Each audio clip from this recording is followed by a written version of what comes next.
Bom, turma, é o seguinte, a gente precisa tentar... Não, nós precisamos fechar às 17 horas. Então, vereadores agora, ou a mesa fala e depois vocês finalizam? Beleza. Então, vamos começar ao contrário? Nazaré? Então, gente, primeiro agradecer aí, né, a oportunidade da gente estar trocando informações, trocando saberes, trocando possibilidades, né, apontando algumas saídas aí para o próprio partido, seja ele na liderança do legislativo, ou seja ele enquanto organização partidária também. Eu gostaria de retomar e pedir à bancada do PT que se debruce mesmo em torno da Lei Municipal do SUAS. Eu acho que talvez possa ser um caminho, né, de minimamente proteger algumas conquistas aí já alcançadas, né, porque tem a luz do SUAS, e pensar o município a partir da lei nacional, porque a gente tem algumas especificidades que é da cidade de São Paulo. Eu acho que isso é importantíssimo, importantíssimo mesmo. Gostaria de propor ao sindicato, aproveitando aí a presença da Maria, da miúda, né, é necessário que os trabalhadores da assistência social entendam o que vai acontecer na sexta-feira, a greve geral. Ela é imprescindível para a nossa organização e entendimento enquanto classe trabalhadora. Queria sugerir ao sindicato que enviasse uma carta para todos os trabalhadores da rede conveniada, né? Nem sempre a gente consegue acessar os vídeos do Sintra-Enfa, nem sempre a gente consegue. Às vezes, o local que a gente trabalha não tem essa possibilidade, mas é necessário que o Sintra-Enfa faça um comunicado aos trabalhadores da assistência, né? Então, não tem o endereço nosso, mas tem o endereço das entidades, né, para encaminhar para as entidades e as entidades façam esse caminho. Que é muito importante, miúda, que o sindicato se posicione oficialmente para os trabalhadores da assistência. Se não tem o endereço de todos os trabalhadores, deve ter, e na prefeitura a gente consegue, é o endereço das entidades que executam os trabalhos de assistência social. Acho que isso é muito, muito importante para a gente. Gostaria de agradecer mesmo a oportunidade de estarmos juntos aqui. Muito bem, Nazaré, obrigada. Alan. O que nós vimos aqui foi o rosto descrito da assistência social hoje, né? Ele é cruel, ele é perverso, ele é pavoroso, ele é excludente, mas também tivemos o outro lado, de alguém que pegou o microfone e falou da importância de ter passado por esse serviço, de ter tido esse atendimento, de ter esse direito garantido. Temos outras pessoas aqui que fizeram este caminho e estão aí dando a comprovação cabal, né, do efeito, do resultado disso nas suas vidas. Eu vou tentar ser meio Osmar Santos, porque só da primeira fala faltaram 12 itens, e deu mais 3 folhas aqui que a gente encheu das falas aqui, mas eu vou pegar o principal, porque não vai dar para falar de tudo, né? Primeiro, com relação às sugestões, né, vou começar disso que é o mais importante. Foi sugerido, eu não sei se isso foi uma proposta que já está viabilizada, já está garantida, né, na audiência pública, a obstrução do Partido dos Trabalhadores nos trabalhos dessa casa, enquanto não forem revogados os decretos, enquanto não parar o desmonte. Queria saber em que pé que isso está discutido com a bancada, se isso foi uma ideia, se isso já está sendo encaminhado ou não. Eu entendo que essa é uma questão fundamental, né, para somar nas nossas estratégias de luta e enfrentamento aí. Questão do dia 14. Nós temos um mega Blaster Plus Advanced motivo para parar, que é a deforma da Previdência. Mas nós, da assistência social, temos também N outros motivos mega Blaster Plus Advanced para parar. E não é admissível, eu quero acreditar, que a essa altura do campeonato, com a água já batendo no teto da testa, alguma organização social minimamente digna desse nome vai boicotar, vai impedir, vai pressionar o trabalhador para não aderir. porque o barco já está quase afundando completamente. Então, ou a gente entende de uma vez por todas que somos todos assistência social e vamos lutar pela Previdência, mas também paralisar dia 14 pela assistência social, ou então a gente está vivendo em outro planeta. Né? Outra coisa fundamental, recompor o orçamento da assistência social, do CEDESP e da Conferência Municipal de Assistência Social. Nós já tivemos várias dificuldades no processo anterior de 2017, tendo 1.800.000 para fazer 32 conferências regionais e mais a conferência municipal. Tivemos muitos problemas, quem participou sabe. Foram tirados R$700 mil deste valor. Então, estamos com 1.100.000 hoje para fazer as 32 conferências. Com o mínimo de qualidade e de garantia de participação ampla, já se sabe que é impossível. Então, é fundamental recompor esse orçamento. Ainda sobre conferência, ratificar a fala da companheira Natalina da Frente Nacional sobre a Conferência Nacional Democrática. É fundamental a gente também buscarmos mecanismos de garantia à nossa participação e acompanhar, na medida das nossas possibilidades, essa construção. E o Estado de São Paulo recentemente deliberou na plenária do Conselho Estadual a realização de uma conferência estadual num novo modelo. Vocês adivinham como é que é esse novo modelo? A cara deles também. Serão 6 conferências descentralizadas, regionalizadas, simultâneas, acontecendo ao mesmo tempo, com o tamanho que eles vão determinar e, provavelmente, como eles vão inferir em quem, de fato, vai ter acesso a esses espaços, sem nenhuma instância estadual para definir o que vai sair das 6 mesmo, para valer para o Estado inteiro. Porque é óbvio que o Estado vai dizer que não tem dinheiro para atender tudo que vai sair das 6 regionais. Né? Então, para nós, aqui, com a cidade de São Paulo, é fundamental, né, essa participação e buscar recompor esse orçamento. Acho que passou da hora, pelo decreto que saiu, inclusive, de extinção, que foi mencionado aqui, de vários espaços de participação popular, da gente convocar todos os conselhos, fóruns, todos os espaços da democracia direta e participativa nessa cidade para fazer um grande encontro e definir estratégias comuns de atuação. O Conselho Participativo, que aqui teve voz hoje, nós não se apropriamos devidamente dessa importante instância que foi criada nas últimas gestões aí. O Conselho está praticamente refém deles próprios. Não existe uma articulação do conjunto de conselhos da cidade, setoriais ou de políticas públicas, somando com a atuação do Conselho Participativo, que é quem tem a responsabilidade de fazer a política acontecer lá no território. Então, precisamos estreitar, se apropriar e pensar nesse segundo passo, nesse segundo evento aí, para dialogar com todo mundo. E, concluindo, eu acho que nós temos que atentar para a gravidade da situação. Desculpa falar o óbvio, mas, às vezes, o óbvio precisa ser dito. Nós estamos vivendo sob governos, tanto estaduais, que é o nosso caso aqui, quanto federal, também tem Rio de Janeiro e outros, onde a morte é política de governo. É a morte agora sendo legalizada. Ela sempre existiu. O povo pobre, preto e periférico sabe do que eu estou falando e sente na pele quantos tombam todos os dias, todo final de semana. Só que agora está legalizado. Agora o agente público pago com o nosso dinheiro vai poder matar e dizer que estava sob forte emoção ou sob pânico. Acabou, não pega mais nada. Então, esse é um aspecto que é iconográfico de um governo que se elegeu para e com um símbolo de uma arma de fogo, de uma arma letal, como símbolo maior de sua campanha. E que não tem o menor pudor de ostentar isso, inclusive internacionalmente. Então, essa é a gravidade. Se a gente não encarar o touro pelo chifre, não tiver visão estratégica, capacidade de construção coletiva e ocupar efetivamente as ruas a partir desses 2 pressupostos, nada mais vai resolver. É luta, é greve geral, é povo na rua, com visão estratégica e construção coletiva. Obrigado pela possibilidade de contribuir aqui com vocês. Muito bem, Alan. Regina. Desculpa, faltou uma questão muito importante. Vamos pensar o perfil da nossa próxima candidatura, pelo que também foi dito aqui, pelas falas que me antecederam. A Joyce Hasselmann já se desponta como candidata do PSL à prefeitura. O senhor Sabará, né, lembram? Na assistência social não existe Sabará, achou Sabará, quer voltar como prefeito. Está lá no Fundo Social, pelo Partido Novo. Então, qual vai ser o perfil da nossa candidatura? Será que é legal que seja uma mulher? Será que é legal que seja da periferia? Será que é legal que seja combativa, que tenha uma relação orgânica com os movimentos sociais? Qual é o perfil ideal que nós vamos construir e pensar coletivamente para essa candidatura, para que ela não venha, né, de repente, nos deixar órfão aqui e acolá, já que a gente está falando de estreitar relações, de ter uma relação orgânica e, de fato, tomar as ruas de volta e o poder para nós. É isso. Estou aqui.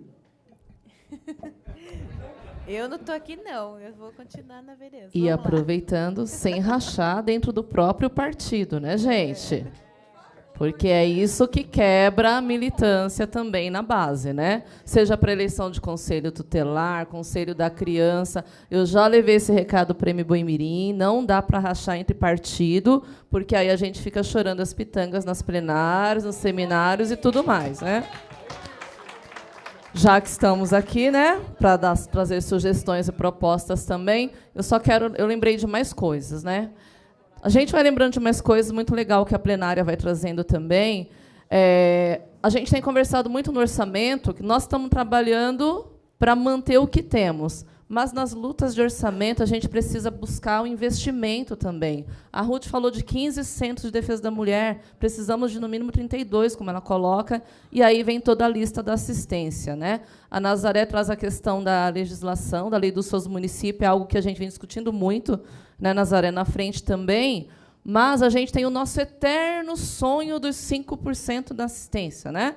Desde que eu também estou em conferência, tem essa pauta, e a gente precisa pensar se isso vai linkado na legislação, se não vai, porque a assistência ainda é o primo pobre. E pedir para a bancada, né, neste momento, não vamos deixar nenhum decreto passar mesmo. Sabe? Acho que a bancada tem essa força de pressão, consegue fazer isso, conta com a gente está aqui para somar também nessas discussões, no que for possível, e não só na assistência, não dá para tirar dinheiro de política pública, né? Então, no começo, a gente já falou da educação, da saúde, da assistência, enfim.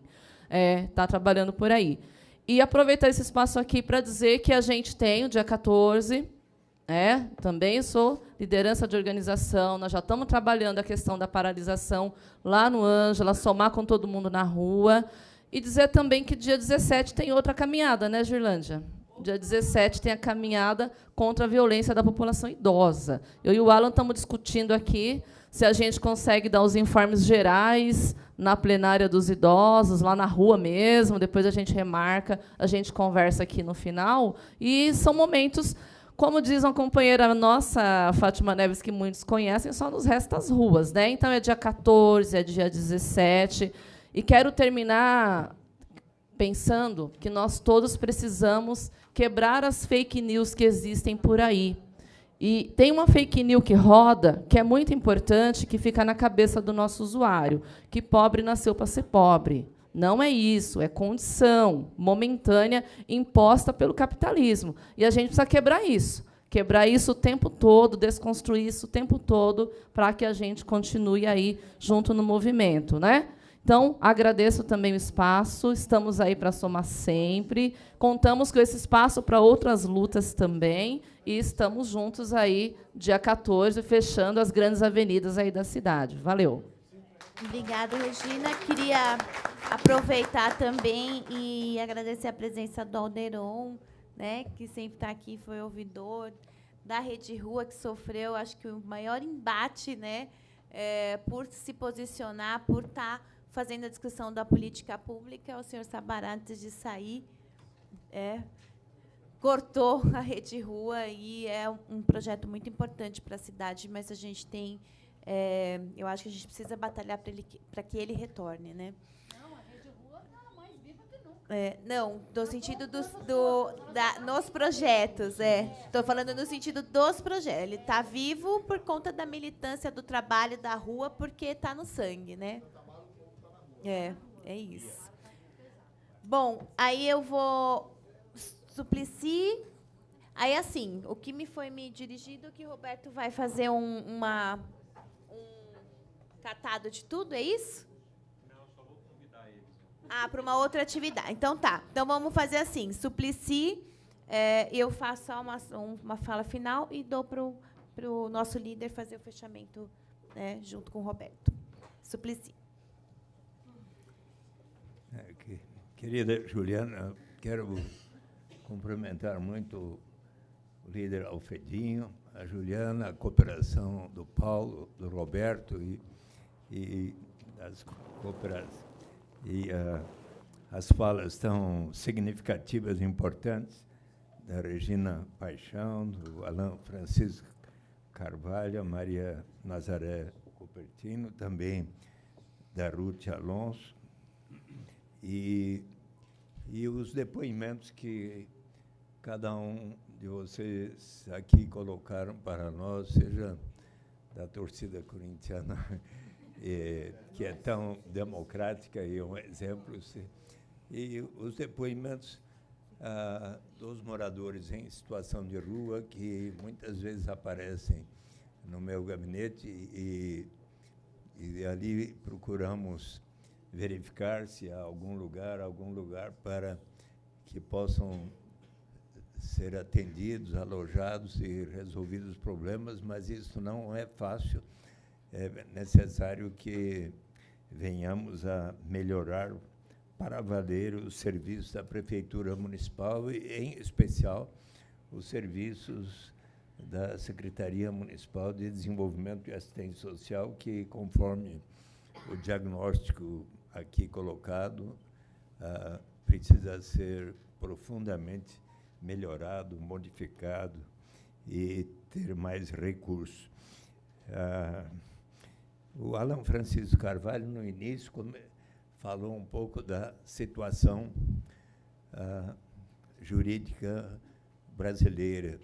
E eu quero lhe dizer, eu estou extremamente preocupado com aquilo que foi algumas vezes aqui mencionado, mas eu queria dizer que considero que o que aconteceu e foi revelado ontem significa uma ofensa grave ao artigo 254 do Decreto-Lei 3.689, de 3 de outubro de 1941, que é o artigo do Código de Processo Penal, onde fala que o juiz dar-se-á por suspeito e, se não o fizer, poderá ser recusado por qualquer das partes. E há diversos itens, dentre os quais, se tiver aconselhado qualquer das partes. Ora, o ministro, hoje ministro da Justiça, o juiz Sérgio Moro, ele fez diversas recomendações ao procurador Deltan Dallagnol nos diálogos que foram revelados ontem pela reportagem da The Intercept, e de tal maneira que isto fere princípios importantes. A imparcialidade do juiz é um princípio de direito que obriga, inclusive, o juiz a se afastar do julgamento no caso em que tenha relação com algumas das partes, impedimento ou suspeição. Regras que, direto ou indiretamente, estabelecem essa obrigação estão previstas na legislação, especialmente nos códigos de processo civil criminal. Certamente, no noticiário que apareceu, haverá muitos especialistas que estão dizendo as suas opiniões. Dentre estes está o depoimento do professor da PUC, Pedro Serrano, que diz hoje, na entrevista para a Rede Brasil Atual, o que era uma crítica teórica feita por acadêmicos, crítica jurídica feita por juristas e crítica política realizada por determinados segmentos, se transformou em prova e no maior escândalo do judiciário brasileiro. É chocante tudo o que foi feito. Não dá para minimizar o fato. Houve um tipo de relação entre juiz e procuradores absolutamente antiética e fora de qualquer padrão de legalidade. Mostra a adoção de atitudes judiciais ou pretensão de adotá-las com finalidade política para interferir em eleição, inclusive o que é gravíssimo.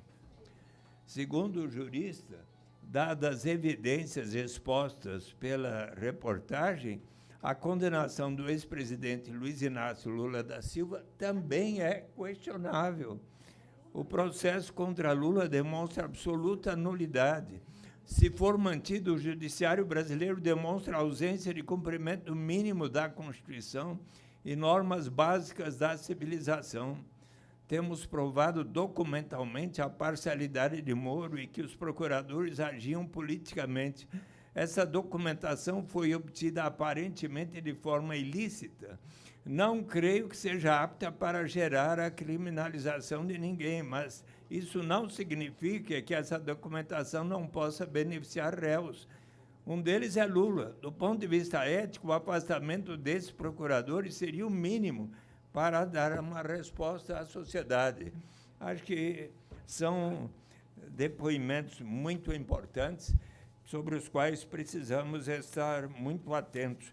Com respeito a o que vai ocorrer no dia 14, e houve o depoimento do assessor do Alfredinho, onde ele está, por favor? Qual é o nome dele? Chefe do gabinete? Seu nome, por favor. Cláudio, você nos trouxe nos fez um depoimento muito importante sobre a reunião hoje de manhã, vida com as principais lideranças de todas as centrais sindicais, com total diversidade, e muitas vezes estiveram em disputa, em conflitos, mas hoje todas unidas, e os presidentes dos mais diversos sindicatos ali, conclamando todos a participarem da greve geral do dia 14.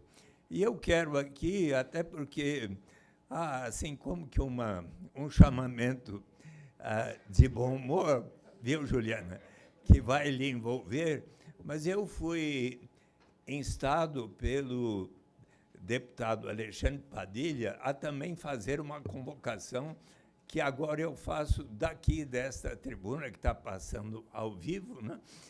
E porque o Padilha desafiou-me a fazer estes chamamentos. Então, eu faço o chamamento a todos vocês que estão nos ouvindo para efetivamente participar da greve do dia 14. E eu tenho a responsabilidade de chamar mais 3 pessoas para realizarem, e eu escolhi como um convite a que elas façam o mesmo, que a Maria do Rosário, deputada federal, lá do PT do Rio Grande do Sul, a Juliana Cardoso e o Emicida, eu conclamo-os a participar deste desafio. E, finalmente, no outro ponto que aqui foi colocado sobre a sucessão no próximo ano, bem, eu ainda no sábado retrasado fiz uma sugestão ao PT de que seria interessante, quem sabe, de reunirmos todos os partidos progressistas, desde o PSOL, o PDT, o PSB, o PCO, a Rede, o Partido Verde e o PT, não é? Quem sabe para fazermos assim como que uma prévia que nos una, e cada partido ou candidato indicaria diversos seus possíveis candidatos ou candidatas, e daí faríamos debates por todas as regiões da cidade, e daí convidaríamos os filiados de todos esses partidos e ainda os simpatizantes para votarem qual o melhor candidato a prefeito ou prefeita e vice-prefeito ou prefeita. Mas ali o Carlos Zaratini falou, reforçando que isso seria um sinal ótimo para as oposições, mas o Gilmar Tato avaliou que não, o PT tem que ter candidatura própria, tal. Por enquanto, isso prevaleceu lá. Então, mas está em aberto. Se vocês acharem bom a união de todas as oposições, Fica aqui registrado o apelo. Então, desculpe, Obrigada. Juliana, mas os 3 assuntos eram muito importantes. Parabéns a vocês e pelos depoimentos tão significativos que fizeram para nós. Tipo, não rola cronômetro com Suplicy. mas tá valendo, ele pode. Bom, gente, é o seguinte, tamo junto, tamo na rua, tamo na luta, não vamos abaixar a cabeça para esses canalhas, não vamos abaixar a cabeça para esses canalhas, porque nós somos resistência. Está na nossa pele, está no nosso sangue. A gente já teve muitas perdas, que não é de agora. É desde quando eles vieram para cá descobrir o Brasil. Então, várias gerações passaram por esse momento e agora é a nossa geração que vai resistir e vai combater e vai tirar esses canalhas do governo e retomar a democracia, mas uma democracia com igualdade de direitos, onde não tenha preconceito, nem ódio, nem violência contra as mulheres, mas contra qualquer pessoa nesse Estado e nesse Brasil que a gente tanto ama e que a gente tanto admira e que a gente tanto acolhe. Muito obrigado, todos tenham uma boa batalha e passo aqui para o nosso líder, né, para o fechamento desse seminário. Parabéns, mais uma vez, à bancada do PT, para a gente pensar isso, articular a Câmara, mas também para a gente poder ter início para as nossas caravanas que vão para os diretórios zonais para poder fazer esse diálogo também. Obrigada. Primeiro, agradecer a todos e a todas que aqui participaram desse debate e dizer que essa iniciativa ela faz parte de uma estratégia que nós estamos querendo ajudar o PT, construir um programa de governo pensando nas próximas disputas, ajudar o escolhido nosso para poder disputar a eleição como candidato, na construção do programa. A gente também fala muito dessa concepção de esquerda, partido de direita. E o que é a esquerda? Para aqueles que defendem, aqueles que defendem as propostas progressistas, aqueles que defendem os direitos das mulheres, aqueles que defendem o investimento no social, aqueles que defendem que aqueles que menos têm, que não têm nada, tenha algo, né, que tenha a condição mínima de sobreviver. E muitos são, e tudo isso, a maior parte, vinculado a partido. Só que tem gente também que defende tudo isso que a gente está falando e não é vinculado a partido. Certo?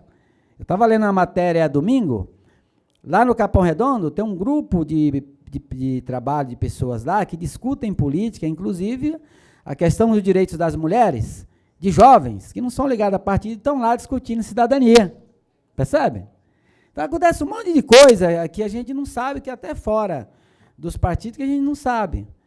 Porque o intuito aqui, eu vi aqui alguns cobrando que o PT precisa se reaproximar do movimento social.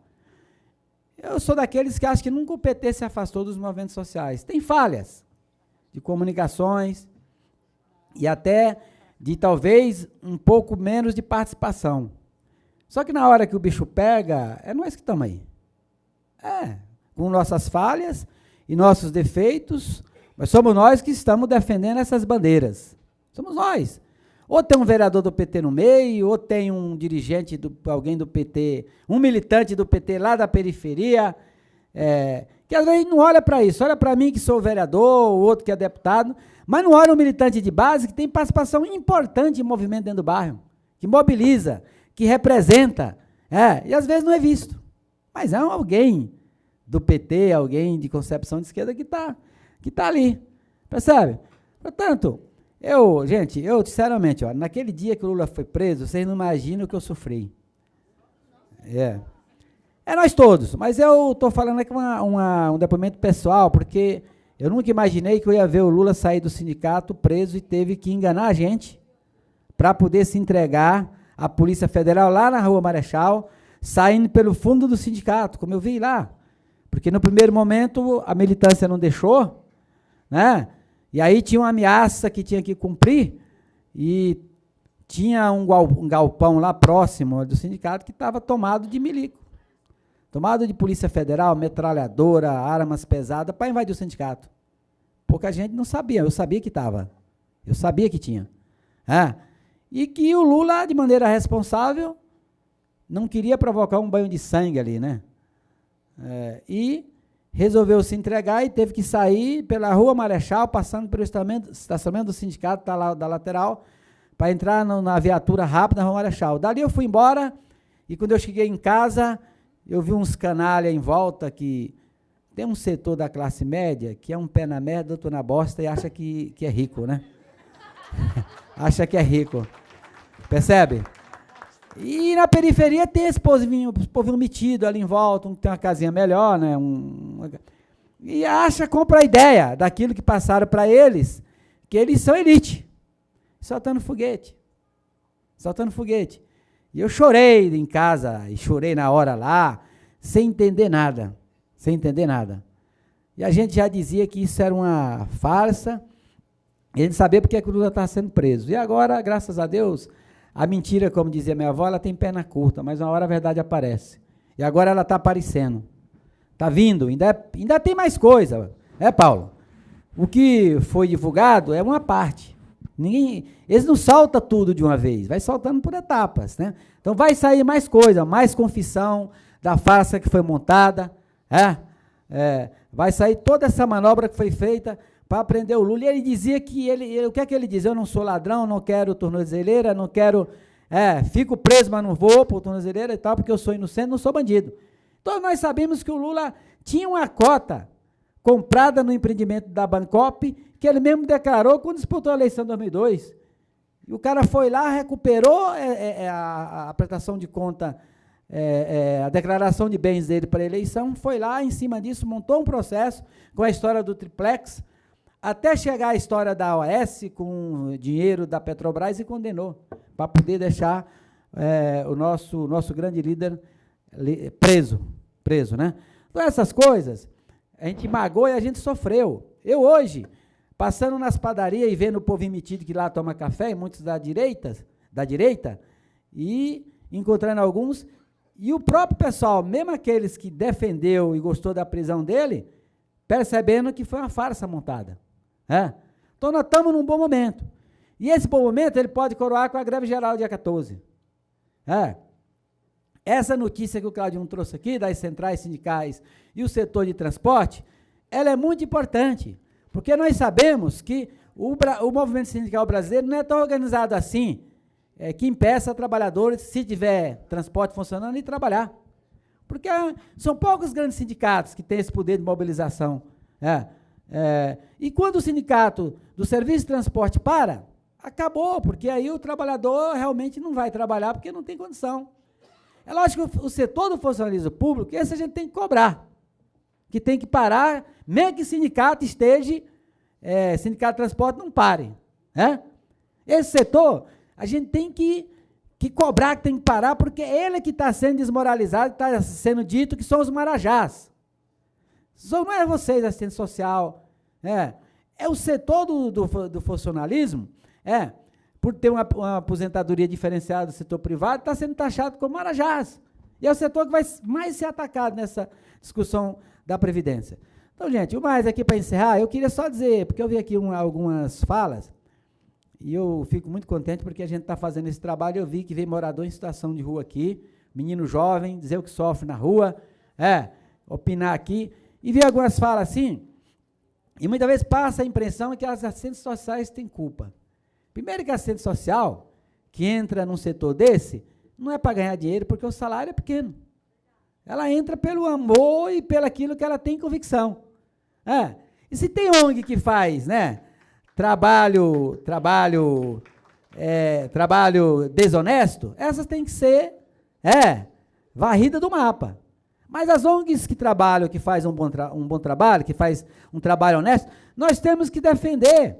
Porque o que está acontecendo aqui em São Paulo agora é que a secretaria, na desculpa para cortar os gastos, para cortar os recursos, está dizendo que o problema é que tem muita ONG que embolsa dinheiro e que tem corrupção. Porque quem tiver corrupção está fora do sistema. Mas não pode também penalizar a maioria absoluta que trabalha com honestidade, com amor e com trabalho importante para a comunidade.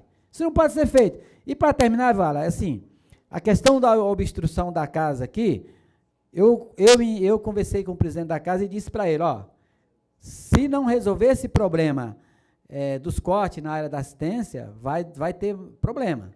O prefeito marcou a reunião, desmarcou no dia, aliás, 1 hora antes, né? Ou foi menos de 1 hora, não me lembro bem, e não marcou mais. Então, eu estou pedindo para você interceder nisso. Estou pedindo. Porque se não tiver reunião com o prefeito, nós vamos obstruir os trabalhos aqui. Nós queremos reunião com o prefeito. Isso eu tinha conversado com a Juliana. Foi, Juliana? Conversamos, e eu vou cobrar dele amanhã. Ele disse o seguinte, olha, eu vou ajudar, até porque eu não concordo que tire a parte dos convênios de profissionais que tem na assistência e mande para o trabalho. Isso foi dito por ele. Eduardo Turma, não concordo com isso e vou ajudar vocês. Então, eu vou cobrar e vou esperar dele que marque essa reunião para depois a gente tomar uma posição em relação a obstruir os trabalhos aqui, certo? E aí espero que isso seja resolvido e a gente possa ter essa reunião com o prefeito definitivo. Então é isso. Agradeço. Nós vamos ter ainda mais os temas de, não sei, pela ordem, né? O Roberto vai falar isso, Roberto? Roberto vai falar? Mas nós estamos fazendo trabalho, vai fazer da educação ainda, saúde e de transporte. Ainda está trabalhando com as datas até para organizar um pouco. Era isso que eu queria falar, inclusive, que nós deixamos aqui para vocês deixarem um e-mail. Nós vamos mandar um formulário para vocês, até para a gente entender se esse formato é o formato ideal, se esse é o formato que dá para se entrar, se dá para se discutir. A gente vai mandar esses... Quem não colocou o e-mail lá fora, deixe lá, que a gente vai mandar esse formulário para vocês responderem, para a gente poder entender e fazer algo que atenda exatamente às nossas necessidades aqui de discussão desses temas importantes. Era isso que eu tinha para falar. Isso aí, gente. Muito obrigado e até a próxima.